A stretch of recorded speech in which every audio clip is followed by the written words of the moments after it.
Now let's see some of the example functions. So we already defined some of the functions, and now let's see how we can call and make them executed. So let's have a look at the simple function definition. The sample function which do not receive any arguments and which do not return any value. So how do we call this function? So how do we call the function? With the help of the function name. Here the function name is sample. As it is not receiving any parameters, you just use the empty parenthesis while calling the function, and it is not returning any value. You need not to have the left hand side variable with the function name. So simply use the function name when the function is not returning any value and when you need not to pass any parameters to the function. So this is how we can call this function without any parameters and without any return values. So remember, once the function is defined, you can call this function any number of times. So one of the advantage of using functions is you can reuse the function definitions, right? The function sample is defined. Here I called the function once. So you can actually call this function for multiple times.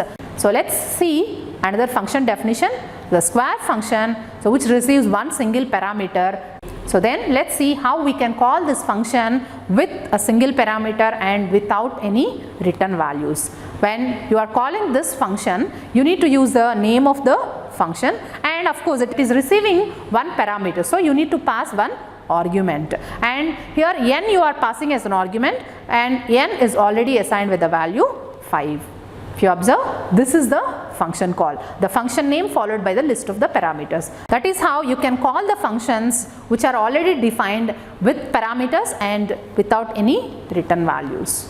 Now let's see another function definition. So now the function name is add, and this function takes two different parameters. A and B are the parameters here, and the body of the function, you are summing up the values of A and B and you are storing that into S and you are displaying the value of S, right? Here this is the function definition. And now let's see how we can call this function which is having multiple arguments. Here I have two different arguments. Of course this function also is not returning anything. Now let's see how this function can be called.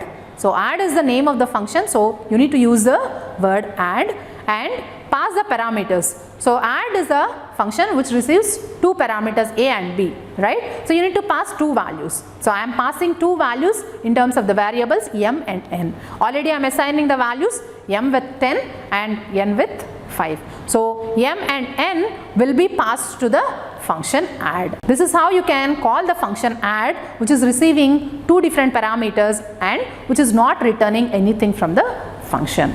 So now let's see another function definition which is having a single parameter and which is also returning a single value. Here if you observe, the function is actually returning a value and it is also taking one single parameter. So let's see how we can call such functions. So here I am assuming that n value is assigned to 5 and then I am calling the function square by passing the argument value as n, and as the function square is returning something and that value is assigned to the variable x. So that is how I can actually call the function which is having the parameter and which is also returning a value.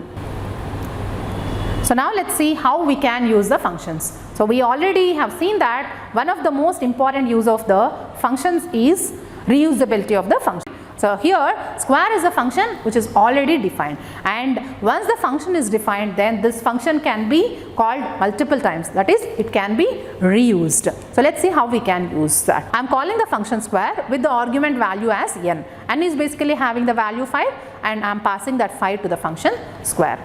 So then I am taking another variable m and assigning that to 10 and I am calling the same function square with the value of m. So now the square method is called with the value of 20. So that's how I can call the function which is already defined multiple times.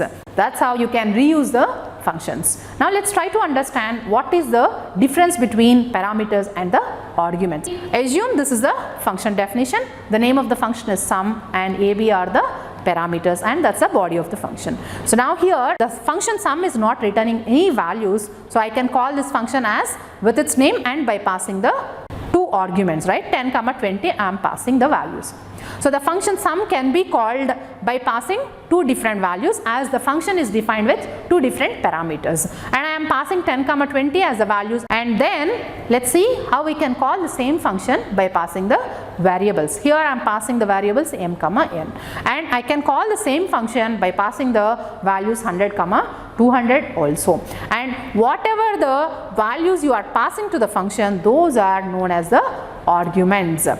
So in the function definition, actually you are providing a list of parameters, and those list of parameters will get the values when you are calling the function, right?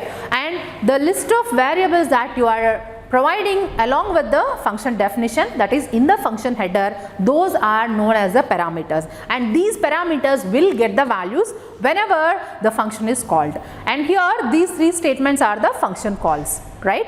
And when you call the function, you are passing some values. So in the first case 10, 20, in the second case m, n as variables, and in the third case 100, 200. So these are all the values that you are passing to the function, right? And whatever the values you are passing to the function, those are known as the arguments. And whatever the values that are received by the function, they are known as the parameters. I hope now you understand the difference between the parameters and the argument. Now let's see with the help of the examples how functions receives the parameter values.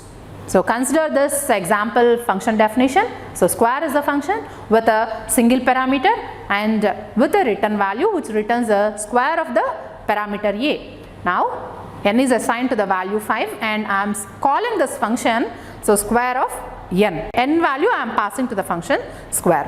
And then what happens is on this function call, what happens is the value of n will be copied to the parameter a. Now a gets the value 5, okay, and then with that value of a, the function body will be executed, that is s equal to a into a, that is 5 into 5.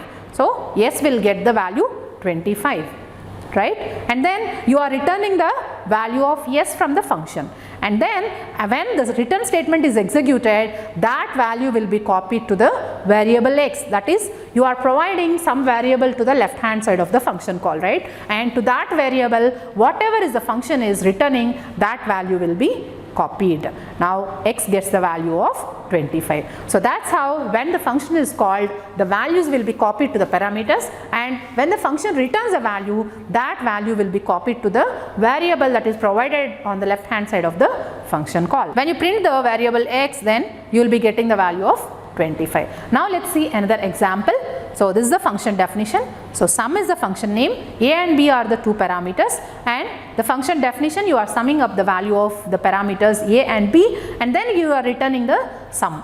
So that's the function, and let's have a look at the function calling. So m I am assigning with 10, then n is assigned with the value of 5. Then I am calling this function sum by passing these m and n values. On the execution of this statement, what happens is first the value of m will be copied to a. Observe, there are two parameters that are in the function definition, that is a and b. So you need to pass how many values when you call the function? 2 values. I am passing m and n as the values. So m and n basically they have 10 and 5. Right? So those values I am passing, and when you call this function using the statement, the m value is copied to the variable a, that is a gets now the value of 10. Then n value will be copied to the parameter b, then b gets the value of 5. Now a is having 10 and b is having 5. So with these two values, the body of the function would be executed. What you are doing inside, s equal to a plus b. So s gets the value of 10 plus 5, that is 15, and after that you are returning the value of s. So what is the value that is returned?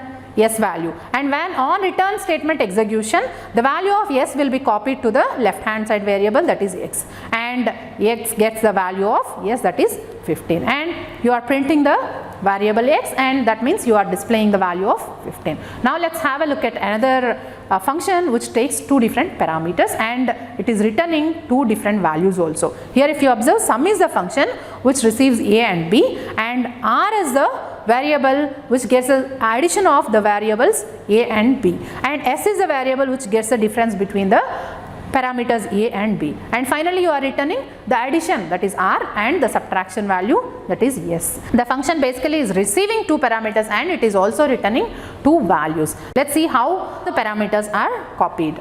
So m is having the value 10, n is having the value 5. Then sum of m comma n. So when this statement is executed, m value is basically copied to a, n value is copied to b, and so a gets the value of 10, b gets the value 5, and with those values r equal to a plus b, that is 10 plus 5, 15, r gets, and s gets the value of 5. You are returning both r and s. So r is copied to x and s is copied to y. So that's how you can actually return multiple values from the function also. You can basically pass multiple parameters and you can return multiple values from the function. So x gets the value that is copied to r and y gets the value that is available in the variable s. You need to make a note of this, as other languages do not support returning multiple values from a function, but Python is the language which supports multiple values returning from the functions. So far in this lecture we have discussed how we can define functions in Python, then how we can pass the arguments to the function, how values can be returned from the function with suitable examples. Now I hope you understand how do you define functions with arguments, without arguments, with return values and without return values. Thank you for watching this video.